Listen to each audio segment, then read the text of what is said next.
तो जी नमस्कार साथियों, प्रज्ञा इंस्टीट्यूट में आप सभी लोगों का स्वागत है। वंदन है, अभिनंदन है, तहे दिल से स्वागत है। सभी साथी तैयार हो जाओ। रोज की भांति आपको आज हिंदी के अतिरिक्त पॉलिटी क्वेश्चन करवाए जा रहे हैं। सभी प्रश्न आपके लिए बहुत ज़्यादा इम्पोर्टेंट है। तो शुरुआत करते हैं बिना समय गंवाए हुए सेशन की। पहला प्रश्न है आपके लिए, भारतीय संविधान का कौन सा भाग संविधान की आत्मा कहलाता है? तो देखो, भारतीय संविधान का कौन सा भाग संविधान की आत्मा कहलाता है? तो उद्देश्य का। कौन सा भाग है? उद्देश्य का।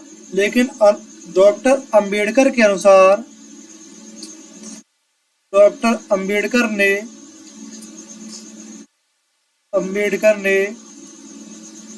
डॉक्टर अंबेडकर ने संवैधानिक उपचारों के अधिकार को संविधान की आत्मा कहा था। ठीक है, जबकि संविधान की आत्मा माना किसे जाता है? तो उद्देश्य का को। चलिए देखते रहे, प्रश्न बहुत ज्यादा इंपॉर्टेंट है, पॉलिटिक्स जुड़े हुए प्रश्न है। तो ये सभी परीक्षाओं के लिए, और कोई परीक्षा ऐसी नहीं होती भारत में जिसमें जीएस ना आती हो। निम्नलिखित में ऐसे कौन भारतीय संविधान की प्रस्तावना में उल्लेखित नहीं है? देखो, प्रस्तावना में क्या क्या उल्लेख है? सामाजिक न्याय, आर्थिक न्याय, राजनीतिक न्याय। लेकिन धार्मिक न्याय का प्रस्तावना वर्णन नहीं है। धार्मिक स्वतंत्रता है, और वो भी धार्मिक स्वतंत्रता है अनुच्छेद 25 से लेकर 28 तक। यहाँ धार्मिक स्वतंत्रता का वर्णन है। लेकिन न्याय कितने प्रकार के? 3 है, सामाजिक, आर्थिक और राजनीतिक। आगे देखें, भारतीय प्रस्तावना में कौन सा कथन सही है?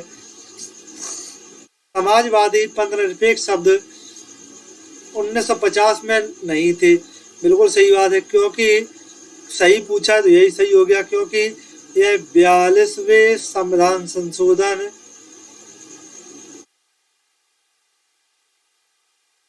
42वें संविधान संशोधन 1976 के द्वारा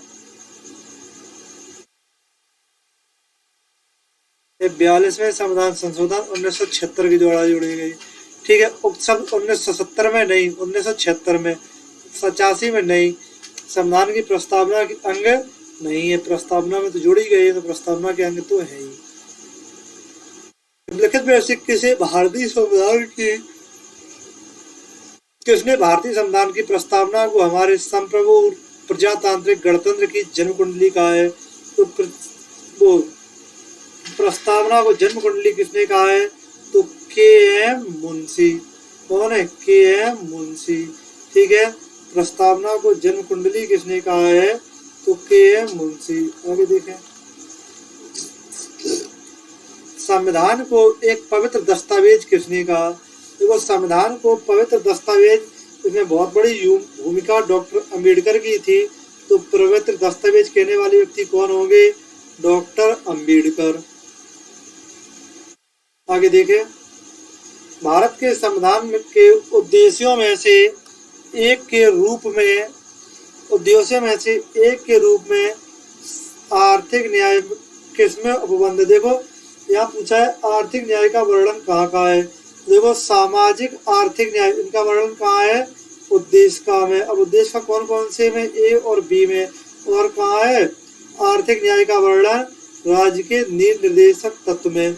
अनुच्छेद 39 में कहा गया है, समान एवं निःशुल्क विधिक सहायता का राज्य प्रावधान करेगा।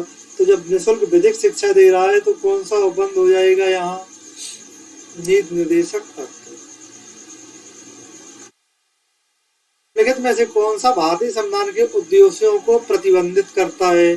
देखो, संविधान के उद्देश्यों को कौन प्रतिबंधित करता है? तो प्रतिबंध नहीं है, प्रतिबिंबित करता है। कौन दिखाता है? तो संविधान के उद्देश्यों को कौन दिखाता है? तो भारत की प्रस्तावना। Option number B is the correct answer. देखें, में से कौन सा राज्य का सबसे महत्वपूर्ण तत्व है? तो देखो, कौन सा है? संप्रभुता। पहली लाइन होती है शुरू, हम भारत के लोग भारत को संपूर्ण प्रभुत्व संपन्न। तो संपूर्ण प्रभुत्व संपन्न का मतलब क्या हो गया? संप्रभुता। तो option number C is the correct answer. भारतीय संविधान में किस प्रकार की शासन प्रणाली की व्यवस्था की गई है? देखो भारतीय शासन में तो व्यवस्था की गई है, भारतीय शासन में क्या है? संसद है कि नहीं? तो कौन सी व्यवस्था की गई है? संसदात्मक व्यवस्था। Option number C is the correct answer. निम्नलिखित में से कौन भारतीय संविधान की विशेषता नहीं है? देखो संसदात्मक सरकार है ही, स्वतंत्र न्यायपालिका है ही, संघीय सरकार है, तो क्या नहीं विशेषता? अध्यक्षात्मक सरकार। और अध्यक्षात्मक सरकार की व्यवस्था कहाँ है? तो अमेरिका में। भारत में संसदीय प्रणाली की सरकार है, तो भारत में संसदीय प्रणाली की सरकार है क्योंकि लोकसभा जनता द्वारा प्रत्यक्ष रूप से निर्वाचित होती है, संसद संविधान का संशोधन कर सकती है, राज्यसभा मंत्रिपरिषद सामूहिक रूप से लोकसभा के प्रति उत्तरदायी होती है। यही संसदीय शासन की व्यवस्था है। तो option number D is the correct answer. आगे देखें, राष्ट्रपति पद्धति में समस्त कार्यपालिका शक्तियां किसमें निहित रहती हैं? तो राष्ट्रपति पद्धति में समस्त कार्यपालिका शक्ति राष्ट्रपति के अंतर्गत आ जाती है? राष्ट्रपति। तो option number A is the correct answer. निम्न कथनों पर विचार करो। भारत एक लोकतंत्रात्मक राज्य व्यवस्था है। भारत एक प्रभुत्व संपन्न राज्य है। ठीक है। भारत में लोकतंत्रात्मक समाज है। भारत का एक कल्याणकारी राज्य है। देखो भारत में लोकतंत्रात्मक भी है, संपूर्ण प्रभुत्व संपन्न भी है, कल्याणकारी राज्य भी है। तो option number D is the correct answer. आगे देखें, कल्याणकारी राज्य का उद्देश्य क्या होता है? तो अधिकतम कल्याण सुनिश्चित करना। किसका काम है? कल्याणकारी जनसंख्या का। आगे देखें, लिखित कथनों में से कौन सा कथन सही है? भारतीय संविधान अध्यक्षात्मक है? नहीं है। भारत का नाम मात्र का राजतंत्र है? नहीं है। भारत में कुलीन तंत्र है? नहीं है। भारत एक संसदात्मक प्रजातंत्र है। तो option number D is the correct answer. निम्नलिखित में से कौन सा एक भारतीय संविधान का दर्शन नहीं है? तो कल्याणकारी राज्य है, समाजवादी है, राजनीतिक समानता है, कौन सा नहीं है? साम्यवादी राज्य। Option number D is the correct answer.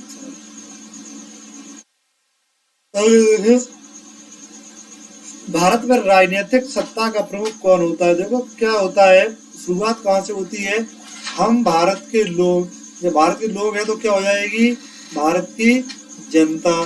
तो option number A is the correct answer.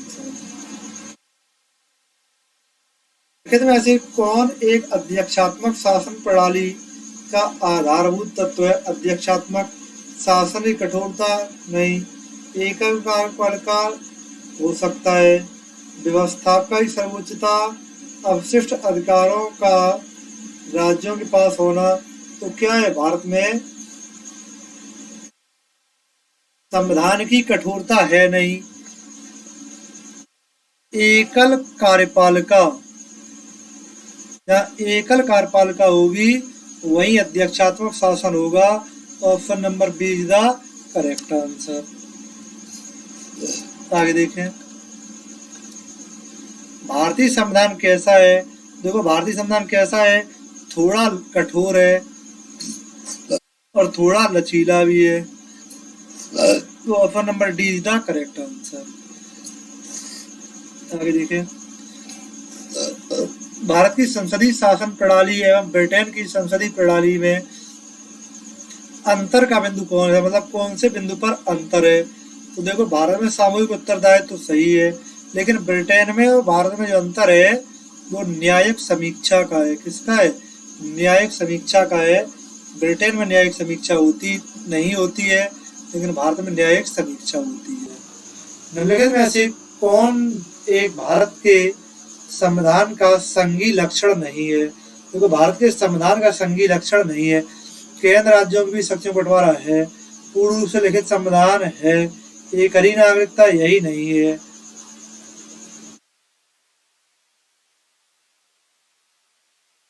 भारतीय संविधान के वृहद होने का कारण क्या है? क्योंकि इसमें संघ और राज्य दोनों का संविधान है, यही कारण है कि यह बहुत बड़ा लिखा हुआ है। तो option number D the correct answer. भारतीय संविधान को सहकारीवाद का संविधान किसने कहा? तो ग्रेनेविल ऑस्टिन, जी ऑस्टिन ने कहा था कि भारतीय संविधान सहकारीवाद का संविधान है। किसने कहा था भारत अर्धसंघात्मक व्यवस्था है? तो केसी व्हीलर, केसी व्हीलर ने कहा है कि भारत जो है अर्धसंघात्मक व्यवस्था है। संविधान की निम्नलिखित में से किस प्रावधान के अंतर्गत भारतीय संसद नए राज्य का गठन कर सकती है? तो अनुच्छेद, भारतीय संसद को नया राज्य बनाने का अधिकार है अनुच्छेद 3। ठीक है, आगे देखें। भारत के संविधान के अंतर्गत निम्नलिखित में से किसको राज्य की सीमा परिवर्तित करने का अधिकार? देखो, राज्य की सीमा कौन परिवर्तित करता है? तो संसद। कौन करती है? संसद। Option number A is the correct answer. Bharat के प्रथम सर्वोच्च न्यायालय, तो उत्तर प्रदेश के प्रथम संविधान के प्रथम अनुच्छेद में किसका वर्णन है? तो भारत राज्यों का संघ है। किसका वर्णन है? भारत राज्यों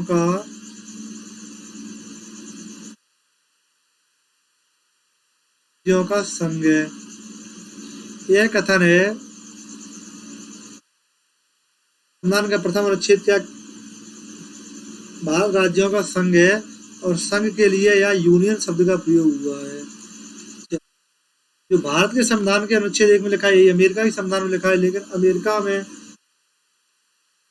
फेडरल लिखा हुआ है। फेडरल में कोई देश चाहे तो अलग हो सकता है, लेकिन अगर यूनियन में शामिल हो गया है तो साधारण केस में अलग नहीं हो सकता। तो ऑप्शन नंबर कौन सा था? डी। एक राज्य को संघ में सम्मिलित करने अथवा नए राज्य की स्थापना का अधिकार किसे है? तो संसद को। एक राज्य से दूसरे राज्य बना सकती या नई राज्य का निर्माण कर सकती है। भारत में संघ राज्यों का प्रशासन किसके द्वारा किया जाता है? तो राष्ट्रपति के द्वारा।